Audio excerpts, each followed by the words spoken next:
Dengan mempelajari Sirah Nabawiyah, maka makin menambah kecintaan kepadanya. Semoga yang subscribe juga dimudahkan jalannya menuju surga. Silahkan tekan tombol like supaya postingan ini semakin tersebar. Dan tulis doa serta hajat pemirsa di kolom komentar. Semoga semakin banyak yang mengaminkan, maka semakin cepat terkabul. Nabi Sulaiman alaihi salam adalah manusia terkaya sepanjang sejarah kehidupan manusia di muka bumi. Dalam beberapa kitab suci seperti Al-Quran, Alkitab, dan Injil, Nabi Sulaiman alaihi salam dijelaskan sebagai manusia terkaya yang pernah hidup di muka bumi.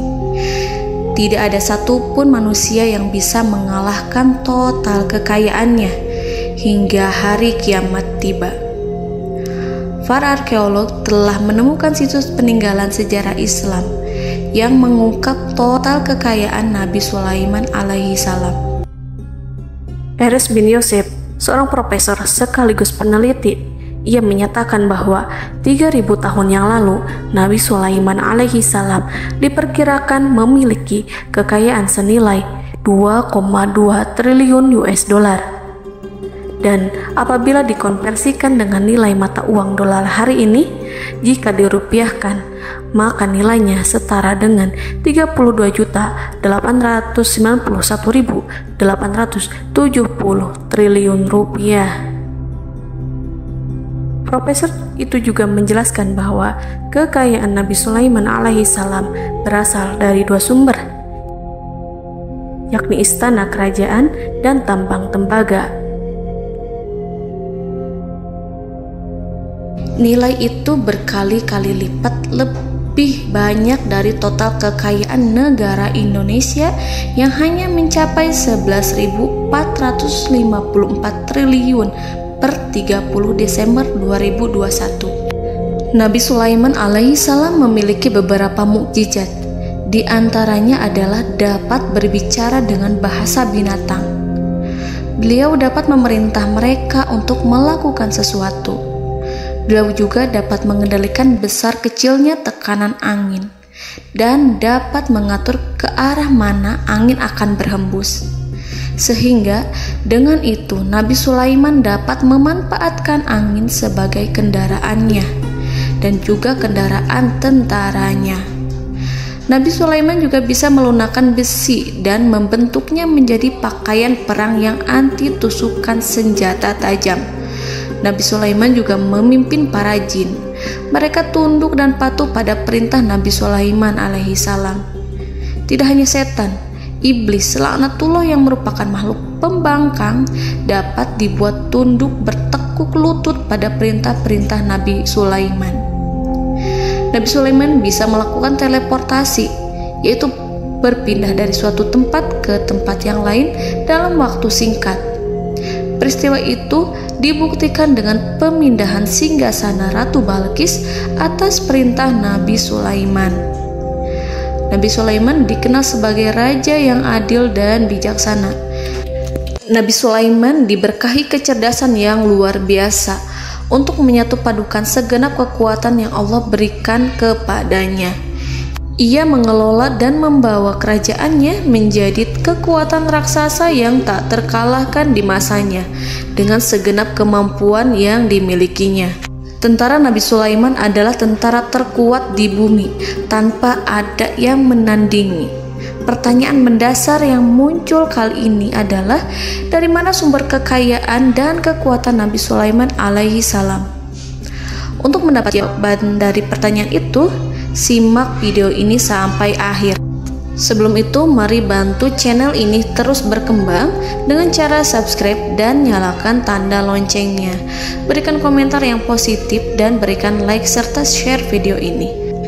Bismillahirrahmanirrahim. Sungguh kami benar-benar telah menganugerahkan ilmu kepada Daud dan Sulaiman. Keduanya berkata, segala puji bagi Allah yang melebihkan kami dari kebanyakan hamba-hambanya yang mukmin. Sulaiman telah mewarisi Daud dan dia berkata, wahai manusia, kami telah diajari untuk memahami bahasa burung dan kami dianugerahi segala sesuatu. Sesungguhnya semua ini benar-benar karunia yang nyata.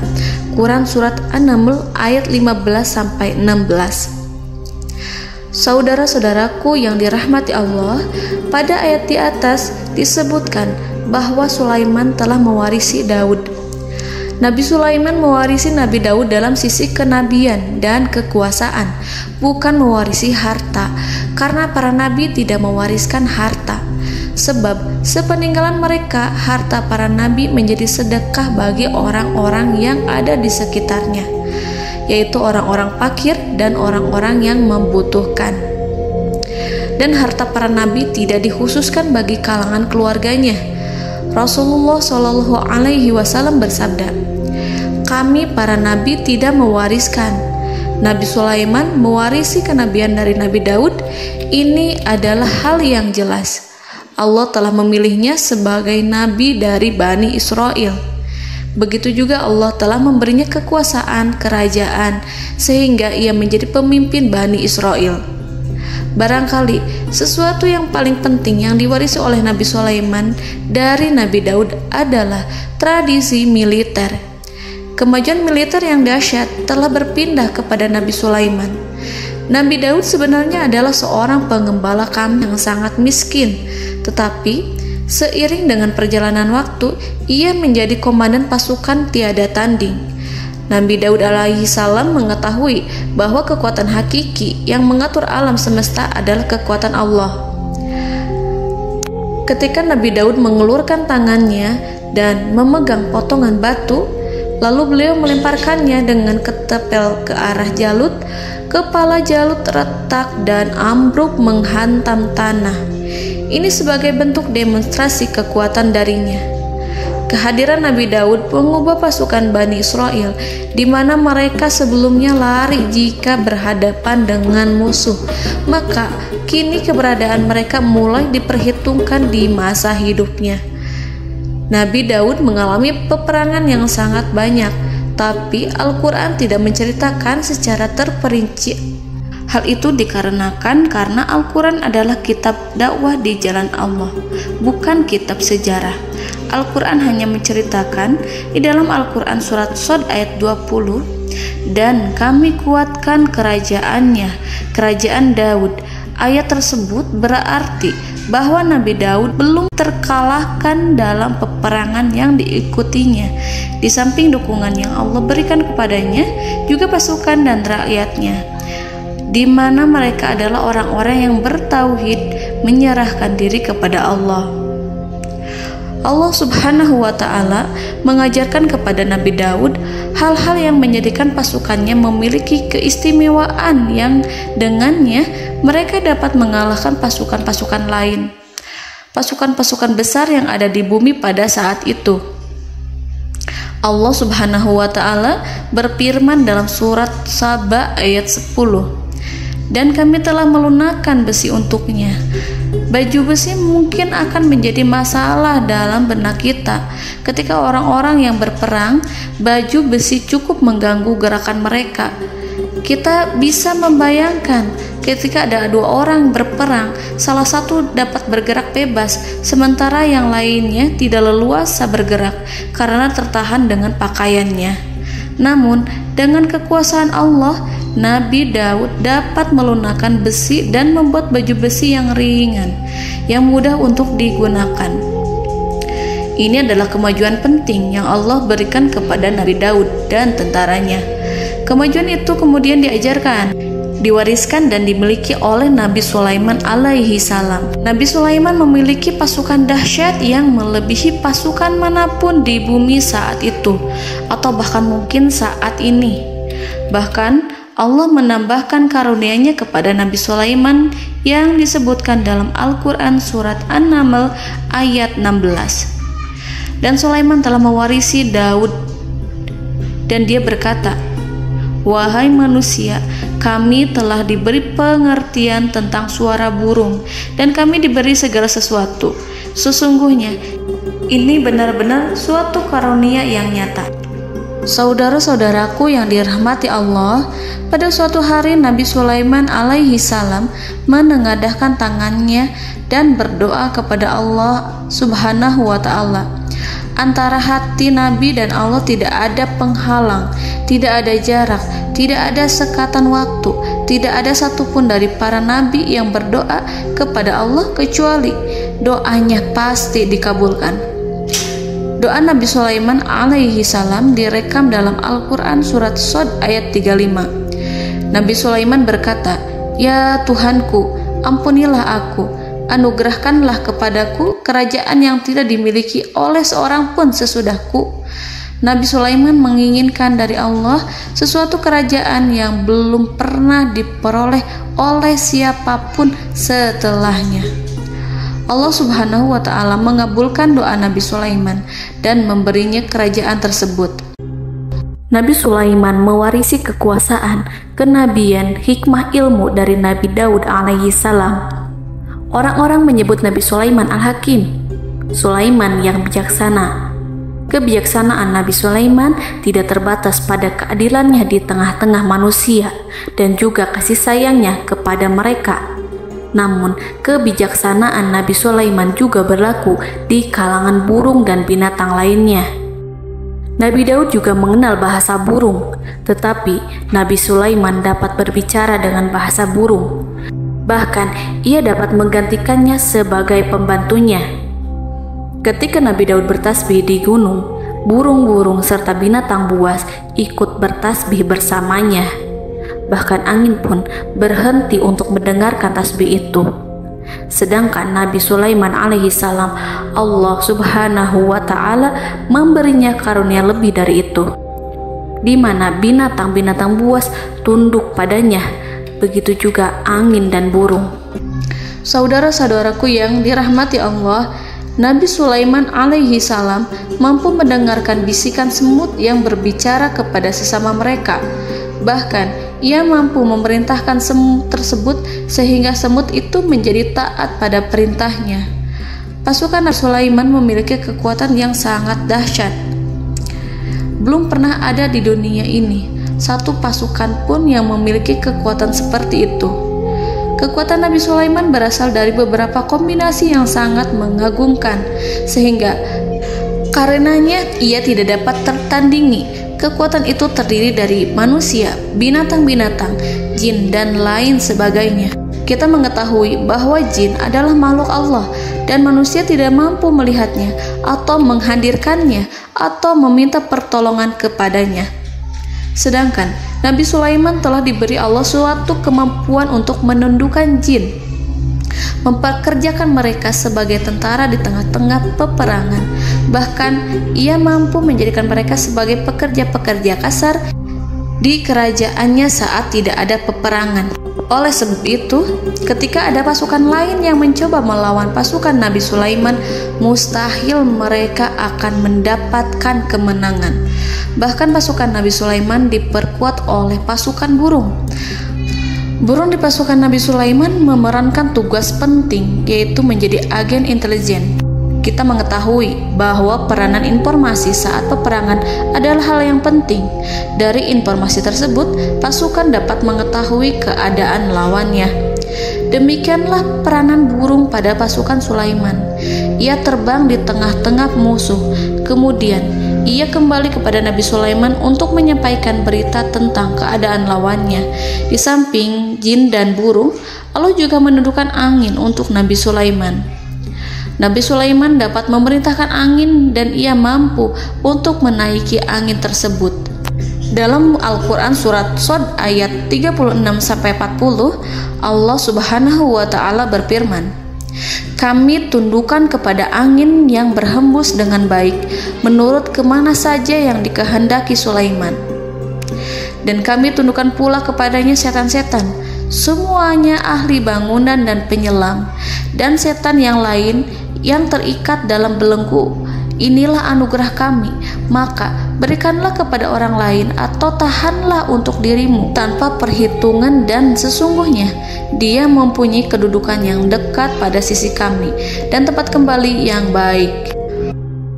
Saudara-saudaraku yang dirahmati Allah, Allah Subhanahu wa Ta'ala juga memberikan kemampuan yang tak seorang pun dari para nabi mendapatkannya, yaitu kemampuan untuk memerintah setan. Setan adalah salah satu bagian dari jin. Ia adalah kelompok yang celaka dari bangsa jin. Kelompok ini sebenarnya tidak mampu dikuasai oleh manusia. Bahkan jin yang soleh tidak dapat mengatur setan. Adapun Nabi Sulaiman, Allah telah memberinya kekuasaan untuk menundukkan setan dan mempekerjakannya, bahkan mengikatnya dengan rantai serta menghukumnya jika ia menentang pada perintahnya. Setan membangun untuk Sulaiman istana-istana, patung-patung dan alat-alat perang. Bahkan setan-setan itu menyelam ke dasar lautan untuk mengeluarkan permata dan yakut untuk Sulaiman.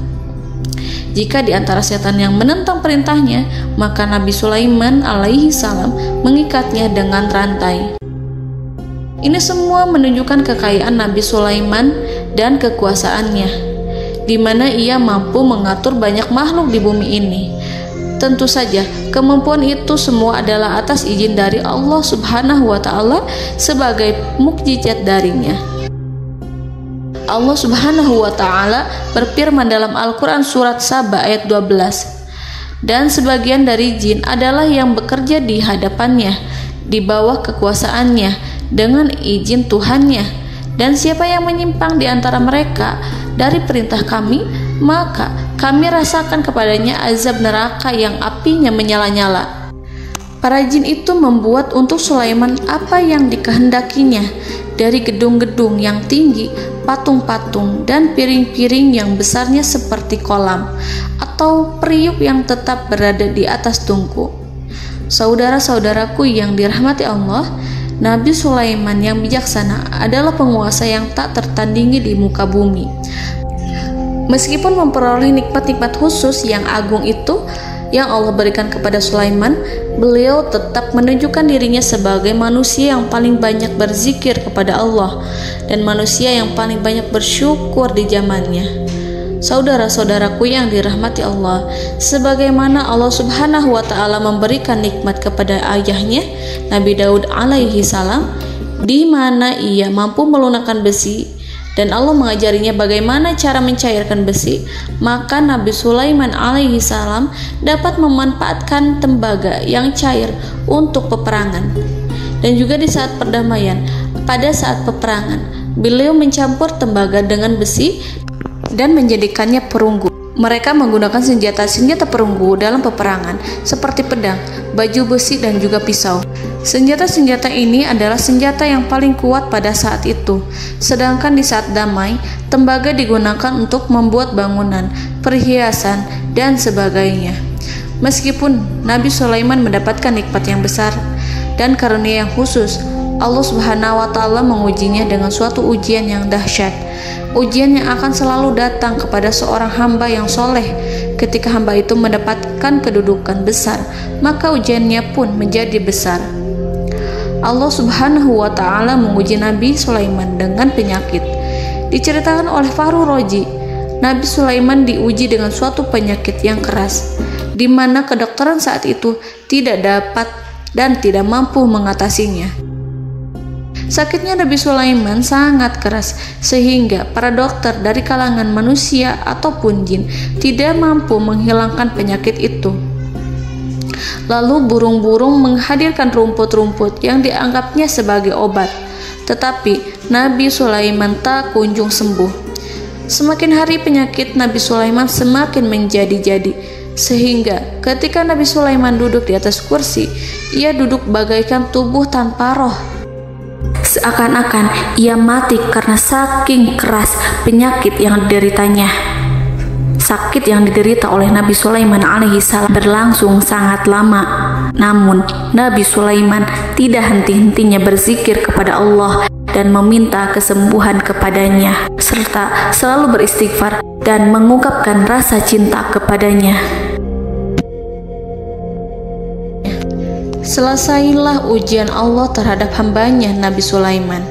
Beliau pun sembuh Nabi Sulaiman merasakan kembali kesehatannya setelah ia mengetahui segala kejayaan dan segala kekuasaan serta segala kebesarannya tidak lagi mampu menghilangkan penyakit yang dideritanya kecuali jika Allah menghendaki. Saudara-saudaraku yang dirahmati Allah, Nabi Sulaiman telah membangun tempat ibadah, tempat sujud, sehingga manusia menyembah Allah di dalamnya. Orang-orang yang membangunnya berjumlah puluhan ribu orang. Tentu setiap kelompok dari mereka memiliki pekerjaan masing-masing. Di antara mereka ada yang mencairkan tembaga, di antara mereka ada yang tukang pahat, ada yang tukang ukir, ada yang membelah batu, ada yang memotong kayu, ada yang mendatangkan rumput-rumput dari Libanon, ada yang mendatangkan emas dan menjadikannya lempengan-lempengan yang mengkilat untuk menutupi kayu serta untuk melapisi dinding-dinding. Bahkan golongan jin pun membantu membangun tempat tersebut, tentu dengan perintah dan bimbingan Nabi Sulaiman. Mereka membuat patung-patung yang besar, membuat bejana yang besar untuk tempat makan para tentara dan pekerja, yaitu bejana seperti gunung. Karena saking berat dan besarnya, mereka juga membuat tempat-tempat minum yang besarnya seperti kolam. Nabi Sulaiman mengawasi para pekerjanya dan juga mengurusi masyarakatnya, di mana beliau mengenali problem mereka dan berusaha memecahkannya. Beliau juga mengawasi pasukan dari kalangan binatang dan burung. Beliau mengetahui apabila ada satu di antara mereka yang tidak datang, kemana ia pergi serta mengapa ia pergi. Nabi Sulaiman menguasai pengetahuan itu semua. Nabi Sulaiman bukan hanya mengetahui problem tentara-tentaranya dari kalangan manusia ataupun tentaranya dari kalangan burung, namun ia juga menunjukkan kasih sayang terhadap semut, di mana beliau mendengar bisikannya dan tidak suka untuk menginjaknya. Nabi Sulaiman selalu menundukkan kepalanya ke bumi sebagai bentuk rasa rendah diri dan syukur kepada Allah. Pada suatu hari, Nabi Sulaiman alaihi salam berjalan di depan tentaranya dan tiba-tiba ia mendengar suara semut yang berkata kepada temannya dari kalangan semut. Hal itu terekam dalam Al-Quran surat An-Naml ayat 18-19. Wahai semut-semut, masuklah ke dalam sarang-sarangmu agar kamu tidak terinjak oleh Sulaiman dan tentaranya, sedangkan mereka tidak menyadarinya. Nabi Sulaiman alaihi salam tersenyum mendengar itu dan ia berdoa, "Ya Allah, ya Tuhanku, berilah aku ilham untuk tetap mensyukuri nikmat-Mu yang telah Engkau anugerahkan kepadaku dan kepada kedua orang ibu bapakku, dan untuk mengerjakan amal soleh yang Kau ridhoi, dan masukkanlah aku ke dalam rahmat-Mu, ke dalam golongan hamba-hamba-Mu yang soleh." Saudara-saudaraku yang dirahmati Allah, meskipun Nabi Sulaiman mendapatkan kekuasaan dan memiliki tentara yang besar, namun beliau menunjukkan kasih sayang terhadap bangsa semut. Beliau mendengarkan bisikannya dan melihat semut yang ada di depannya. Oleh karena itu, tak mungkin baginya untuk menginjak golongan semut itu. Nabi Sulaiman bersyukur kepada Allah telah memberinya nikmat, yaitu nikmat rahmat dan kasih sayang. Di samping itu, Nabi Sulaiman alaihi salam adalah orang paling kaya di dunia. Istananya terbuat dari kayu gaharu yang memiliki wangi harum. Istananya terbuat dari emas yang terkadang dari kristal. Beliau juga memiliki kursi besar yang terbuat dari emas dan permata. Istana Nabi Sulaiman merupakan istana yang paling besar di dunia. Nabi Sulaiman menggunakan pakaian dari emas dan permata. Meskipun demikian, Nabi Sulaiman tetap menunjukkan sebagai hamba yang berserah diri dan rendah diri di hadapan Allah Subhanahu wa Ta'ala. Nabi Sulaiman yang merendahkan diri di hadapan Allah, ia selalu sujud kepada Allah, sebagaimana ayahnya yang selalu bertasbih pada Allah. Nabi Sulaiman selalu melantunkan lagu-lagu cinta ilahi dan hanya memuji Allah Subhanahu wa Ta'ala. Pada suatu hari, Nabi Sulaiman alaihi salam mengeluarkan perintah kepada pasukannya untuk bersiap-siap. Kemudian, Nabi Sulaiman keluar dan memeriksa pasukannya satu demi satu. Kelompok yang pertama adalah kelompok manusia. Nabi Sulaiman memperhatikan kesiapan mereka. Lalu Nabi Sulaiman mengeluarkan perintah-perintah kepada mereka. Kemudian Nabi Sulaiman memeriksa kelompok jin dan menyampaikan perintahnya kepada mereka. Beliau memenjarakan jin yang tampak bermalas-malasan saat bekerja. Lalu beliau memeriksa binatang dan berkata kepada mereka, apakah mereka sudah makan dengan baik? Apakah mereka tidur dengan nyenyak? Apakah ada yang mengadu pada mereka, misalkan karena penyediaan makanan yang tidak layak? Apakah ada di sana yang sakit dan lain sebagainya? Ketika Nabi Sulaiman merasa puas dengan semuanya, Nabi Sulaiman memasuki tenda tempat berkumpulnya para burung. Nabi Sulaiman alaihi salam kemudian memasuki tenda tersebut, mengamati keadaan di sekitarnya, sehingga beliau mengetahui bahwa ada satu burung yang tidak hadir, yaitu burung hudhud. Mengapa aku tidak melihat burung hudhud? Burung-burung yang lain tampak terdiam sebagai penghormatan, dan mereka mendengarkan apa yang akan dikatakan pemimpin mereka. Nabi Sulaiman mengarahkan pandangannya pada semua burung dan tidak menemukan burung hudhud di antara mereka. Tak seekor burung pun yang mengetahui keberadaannya. Burung hudhud absen pada apel wajib kali ini. Nabi Sulaiman mulai menampakkan kemarahannya. Tiba-tiba, seekor burung kecil memberanikan diri untuk berkata kepada Nabi Sulaiman, "Wahai Nabi yang mulia, seharusnya hudhud ada bersamaku kemarin untuk melaksanakan tugas penyelidikan. Ia adalah pemimpin misi itu. Namun, burung hudhud belum datang. Oleh karena itu, aku tidak pergi bersamanya." Burung itu tampak gemetar. Nabi Sulaiman mengetahui bahwa hudhud tidak hadir dan tak seorang pun mengetahui kemana ia pergi. Burung hudhud pergi tanpa izin terlebih dahulu. Dalam keadaan marah, Nabi Sulaiman berkata, "Sungguh aku benar-benar akan mengazabnya dengan azab yang sangat keras atau benar-benar menyembelihnya, kecuali jika ia benar-benar datang kepadaku dengan alasan yang jelas." Kawanan burung-burung mengetahui bahwa Nabi Sulaiman sedang marah dan telah menetapkan untuk menyiksa burung hudhud atau menyembelihnya atau justru memaafkannya dengan syarat ia datang dengan membawa alasan yang dapat menyelamatkannya, atau dengan kata lain, burung hudhud dapat memastikan bahwa ia melaksanakan tugas yang penting. Nabi Sulaiman menunjukkan kemarahan yang besar sehingga siapapun akan merasa takut kepada Nabi Sulaiman yang marah. Nabi Sulaiman kemudian pergi dari tempat burung tersebut. Nabi Sulaiman masih memikirkan keadaan burung hudhud. Seharusnya burung hudhud menjadi bagian penting dari badan intelijen. Apakah ia pergi untuk menyingkap suatu, atau apakah ia pergi hanya untuk bermain-main? Nabi Sulaiman telah memperhatikan dan mengetahui bahwa burung hudhud adalah seekor burung yang cerdik dan juga fasih berbicara. Terkadang Nabi Sulaiman mendapati burung hudhud sedang bermain-main dan menunda-nunda pekerjaannya.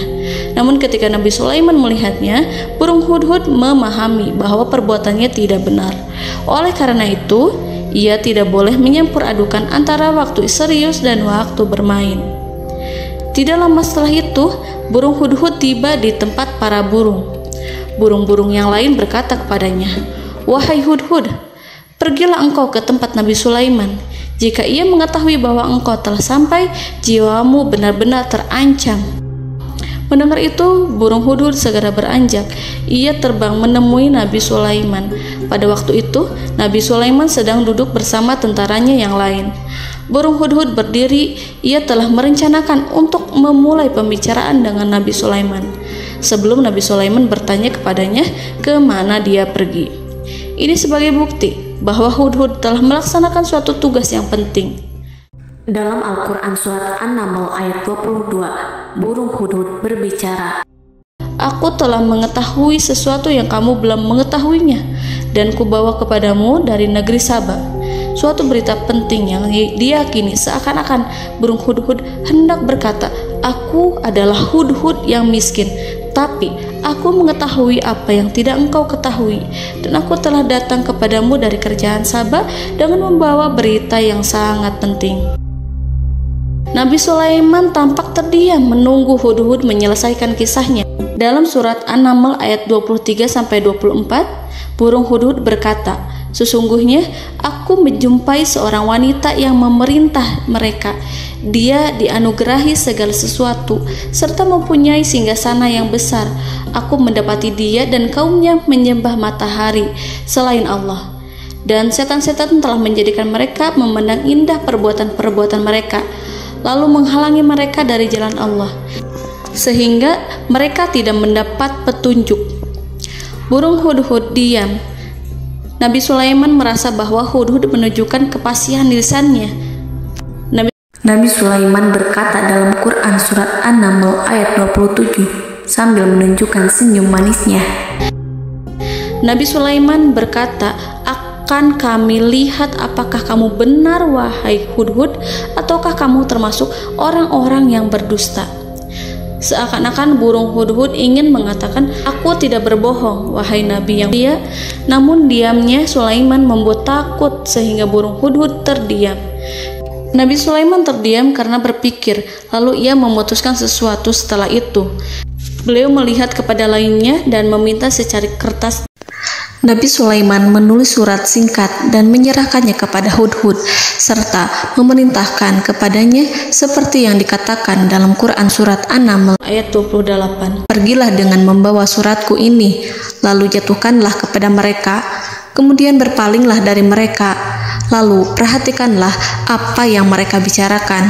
Al-Quranul Karim hanya menceritakan dalam Quran surat An-Naml bagaimana perginya hudhud dan bagaimana ia menyerahkan surat itu. Lalu Al-Quran langsung menyebut keadaan kerajaan Balqis yang saat itu sedang membaca surat di depan para pembesar kerajaan dan para menterinya.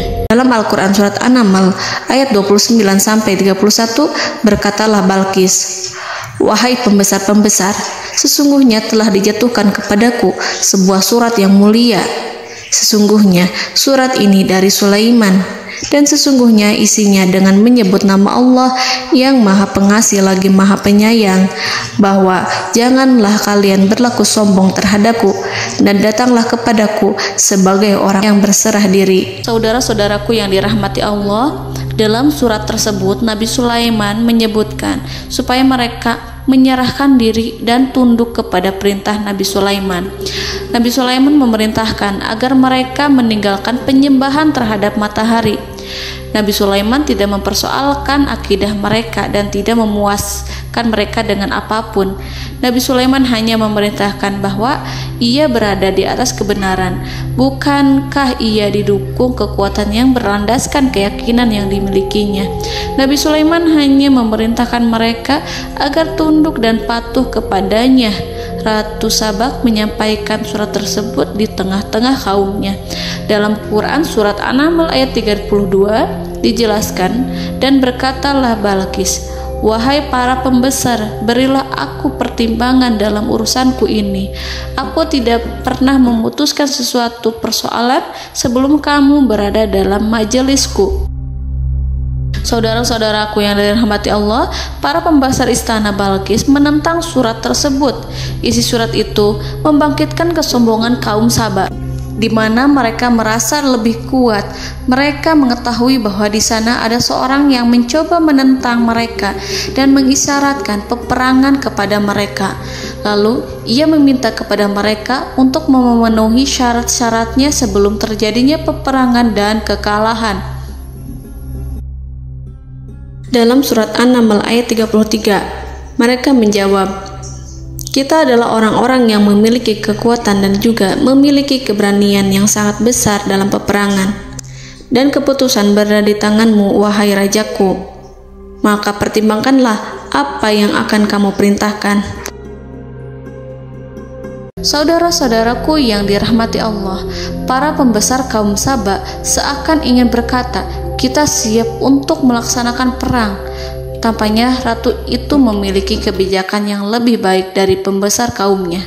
Surat Sulaiman itu membuatnya berpikir lebih jernih dan lebih berhati-hati. Ia berusaha sebisa mungkin menghindari peperangan. Ratu itu berpikir dalam tempo yang lama. Nama Sulaiman tidak diketahuinya dan ia pun belum pernah mendengarnya. Oleh karena itu, Ratu kaum Sabak tidak mampu mengetahui dan mendeteksi seberapa besar kekuatan Nabi Sulaiman. boleh jadi Nabi Sulaiman memiliki kekuatan yang dahsyat sehingga ia mampu memerangi kekuasaannya dan mengalahkannya. Kemudian ratu memperhatikan apa yang ada di sekelilingnya. Ia melihat kemajuan masyarakatnya dan juga kekayaannya. Barangkali ia mengira bahwa Nabi Sulaiman iri terhadap kemajuan dan kekayaannya itu, sehingga Nabi Sulaiman ingin menyerangnya. Setelah mempertimbangkan isi surat Nabi Sulaiman dengan cermat, Ratu Saba memilih untuk tidak bersikap ceroboh dan bodoh. Ratu lebih suka untuk menggunakan bahasa kelembutan. Ia mengirim kepada Nabi Sulaiman suatu hadiah yang besar. Ratu mengira bahwa Nabi Sulaiman seorang yang ambisius, yang boleh jadi ia telah mendengar tentang kekayaan kerajaan Saba. Para utusan pergi dengan membawa hadiah dari Ratu Saba. Ratu berharap agar mereka dapat memasuki kerajaan Nabi Sulaiman dan akan mengetahui kondisi kerajaannya. Saat mereka pulang, Ratu ingin mendengar secara langsung dari mereka tentang bagaimana keadaan kaum Nabi Sulaiman dan pasukannya. Setelah mendapatkan informasi yang cukup, maka Ratu Balqis dapat membuat sesuatu keputusan yang tepat. Ratu menyembunyikan apa yang terlintas dalam pikirannya, lalu ia berbicara kepada pembesar istananya bahwa ia dapat menyingkap niat jahat Raja Sulaiman melalui cara mengirimkan hadiah kepadanya. Ratu lebih memilih cara tersebut dan menunggu reaksi dari Nabi Sulaiman. Ratu berhasil memuaskan para pembesar istana, dan untuk sementara ia menghilangkan ide untuk berperang. Karena para raja jika menyerang suatu desa, maka pemimpin desa tersebut adalah orang yang paling banyak mendapatkan kehinaan. Akhirnya, para pembesar kaumnya merasa puas dengan pikiran Ratu Balqis. Saudara-saudaraku yang dirahmati Allah, dalam surat An-Naml ayat 34-35 dijelaskan, Ratu Balqis berkata, "Sesungguhnya raja-raja apabila memasuki suatu negeri, niscaya mereka akan membinasakannya dan menjadikan penduduknya yang mulia menjadi hina. Dan demikian pula lah yang akan mereka perbuat. Dan sesungguhnya aku akan mengirim utusan kepada mereka dengan membawa hadiah, dan aku akan menunggu apa yang akan dibawa kembali oleh utusan itu." Kemudian sampailah hadiah dari Ratu Balqis kepada Nabi Sulaiman. Para intelijen Nabi Sulaiman memberitahunya bahwa utusan Balqis datang dengan membawa hadiah. Nabi Sulaiman langsung mengetahui bahwa Ratu Balqis itu sengaja mengirim orang-orangnya untuk mengetahui atau untuk mendapatkan informasi tentang kekuatannya. Lalu setelah itu ia akan mengambil keputusan atau mengambil sikap kepada kerajaan Sulaiman. Nabi Sulaiman segera memanggil semua pasukannya untuk berkumpul. Utusan Balqis segera memasuki istana Nabi yang dipenuhi dengan pasukan yang besar bersenjata. Melihat itu, utusan Ratu Balqis tercengang dan terkejut ketika mereka melihat kekayaan yang mereka bawa tidak ada apa-apanya dibandingkan dengan kerajaan Nabi Sulaiman. Hadiah mereka tampak tidak berarti. Emas yang mereka bawa tampak tidak memiliki makna saat mereka memasuki istana Nabi Sulaiman yang terbuat dari kayu-kayu pohon gaharu yang mengeluarkan bau yang harum serta dihiasi dengan emas permata. Para utusan Ratu Balqis berdiri bersama Nabi Sulaiman dan menyaksikan bagaimana Nabi Sulaiman mengendalikan pasukannya. Kemudian mereka mulai berpikir tentang kekuatan dan kualitas pasukan Nabi Sulaiman. Betapa kagetnya mereka ketika melihat di tengah-tengah pasukan itu terdapat singa, burung, dan tentara dari kalangan manusia yang mampu terbang. Mereka pun sadar bahwa mereka di hadapan pasukan yang tiada tandingannya. Selesailah demonstrasi pasukan Nabi Sulaiman. Kemudian para utusan ratu dipersilahkan maju ke tempat hidangan makanan. Para utusan itu sangat terkejut ketika melihat berbagai macam makanan dari penjuru dunia ada di depannya. Dan di antara makanan itu terdapat pula makanan yang biasa ditemukan di negeri mereka. Tetapi mereka melihat bahwa makanan itu memiliki rasa yang lebih istimewa. Selain itu, piring-piring yang ada di depan mereka terbuat dari emas dan mereka dilayani oleh laki-laki yang berhias dengan emas. Di meja makan itu terdapat burung, ikan laut, dan berbagai macam daging yang mereka tidak mampu lagi membedakan daging apa itu. Nabi Sulaiman tidak makan bersama mereka, tapi beliau makan dengan menggunakan piring yang terbuat dari kayu. Beliau memakan roti yang kering yang dicampur dengan minyak. Inilah makanan yang dipilih Nabi Sulaiman. Makan bersama mereka dalam keadaan diam, mereka merasa kehadiran Nabi Sulaiman menciptakan suatu wibawa yang luar biasa. Selesai perjamuan itu, lalu dengan sangat malu mereka menyerahkan hadiah dari Ratu Balqis kepada Nabi Sulaiman. Hadiah itu berupa emas yang bagi mereka hadiah itu sangat bernilai tinggi. Tapi di sini hadiah itu tampak kecil di hadapan kekayaan Nabi Sulaiman yang sangat mengagumkan.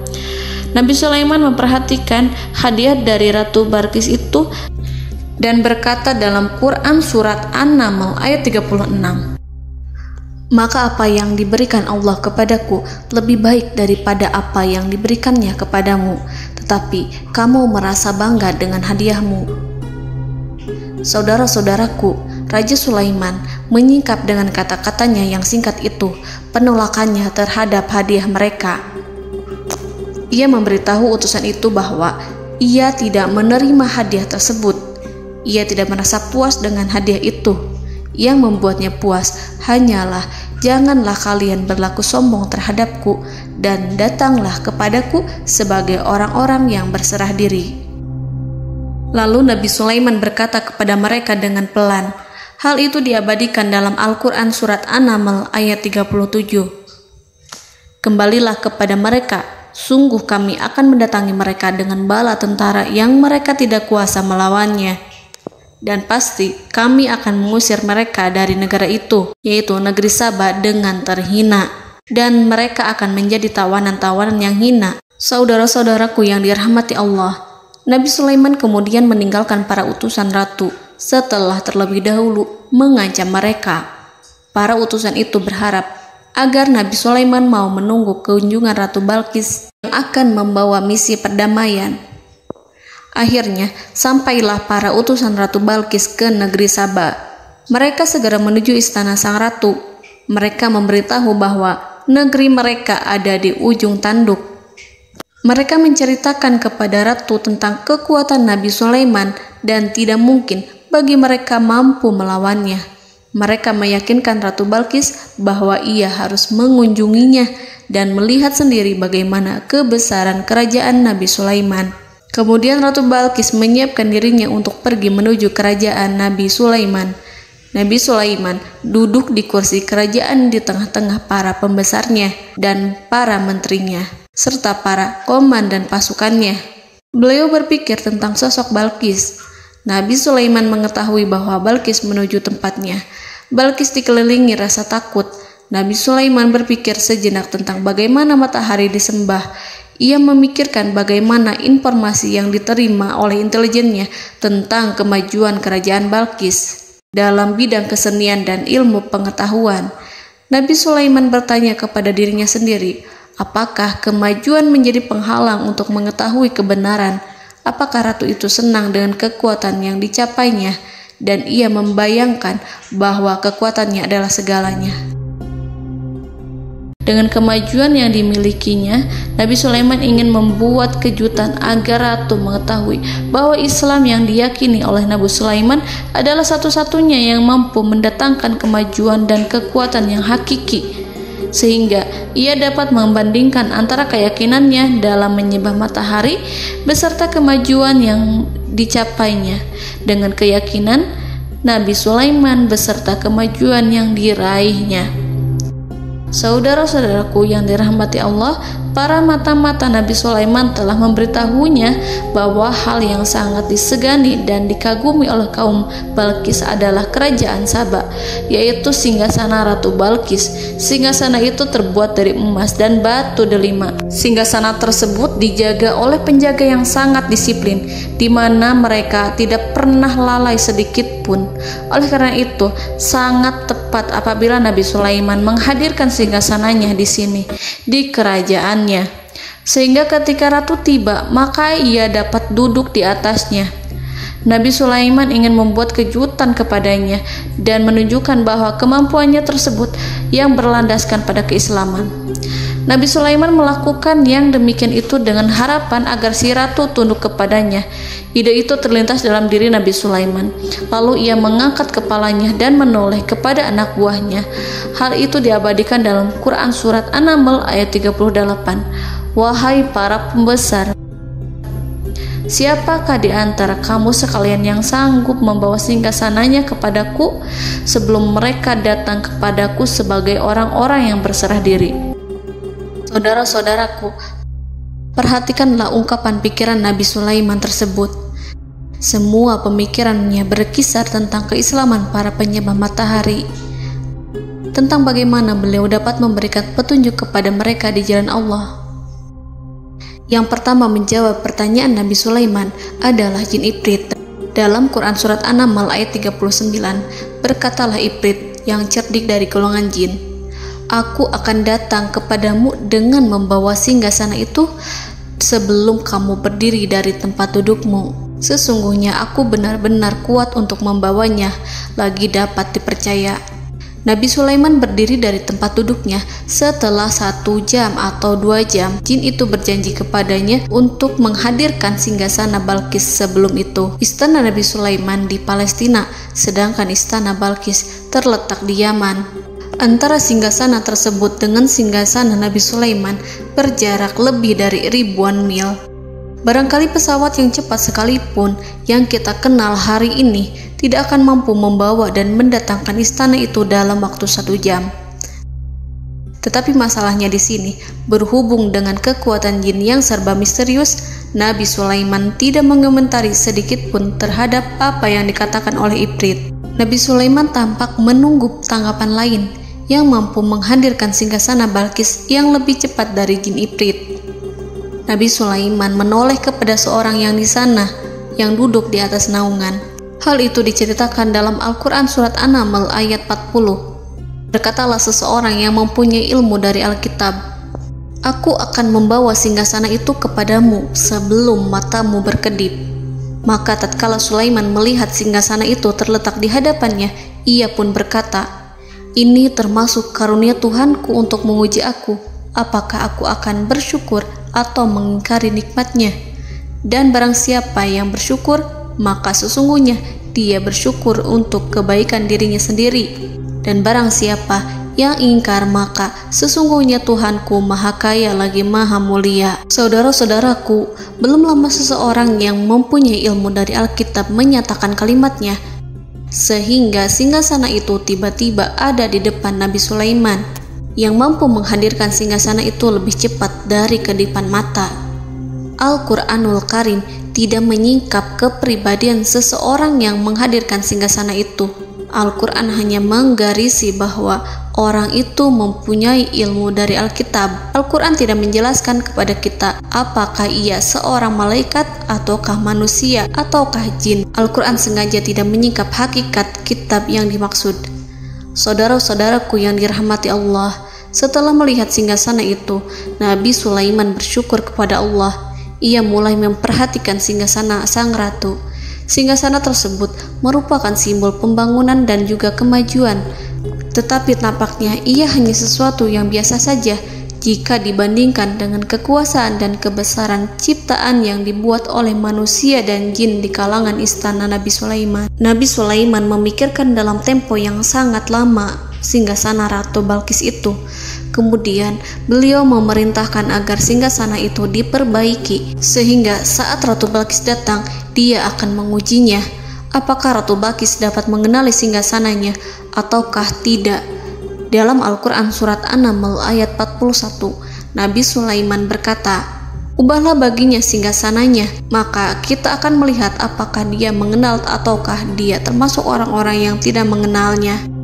Saudara-saudaraku yang dirahmati Allah, Nabi Sulaiman memerintahkan agar dibangun istana yang akan digunakan untuk menyambut Ratu Balkis. Nabi Sulaiman memilih tempat di laut, dan ia memerintahkan agar dibangun suatu istana di mana sebagian besarnya terdiri dari air laut.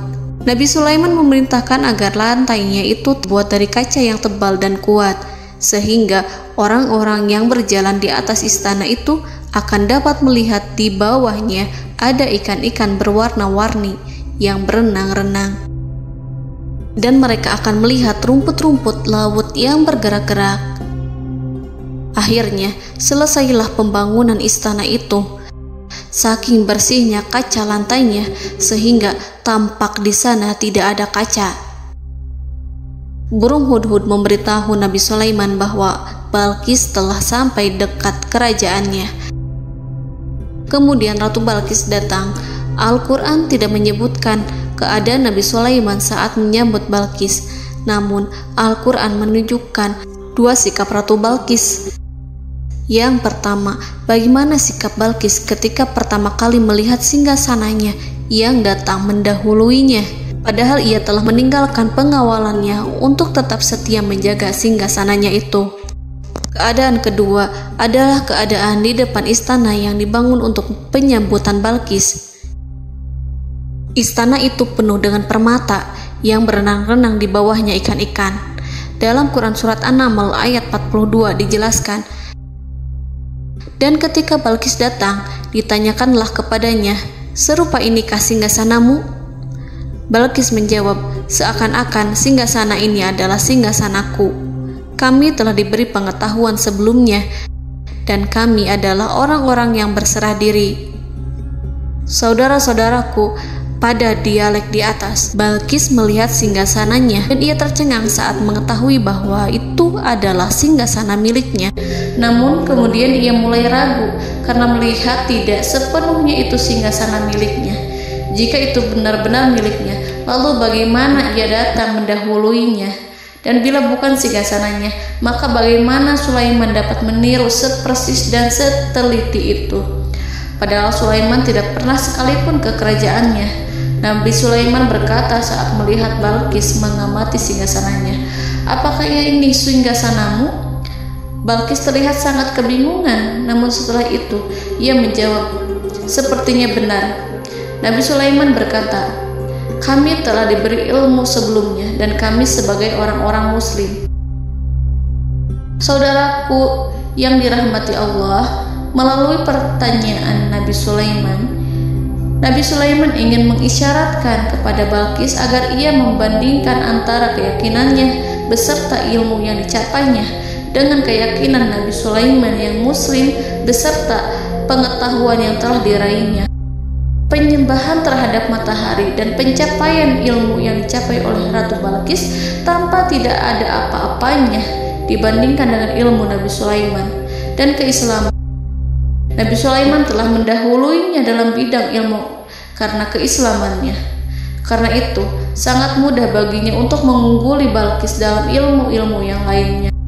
Demikianlah yang disyaratkan dalam pertanyaan Nabi Sulaiman kepada Ratu Balqis. Ratu Saba itu mengetahui bahwa ini adalah singgasananya, di mana singgasana itu datang lebih dahulu daripada dirinya. Beberapa bagian darinya telah diubah saat Balqis masih di perjalanan menuju ke tempat Nabi Sulaiman. Ia berpikir kemampuan apa yang dimiliki Nabi Sulaiman. Ratu Balqis tercengang melihat apa yang disaksikannya, yang berupa buah dari keimanan Nabi Sulaiman dan hubungannya dengan Allah Subhanahu wa Ta'ala.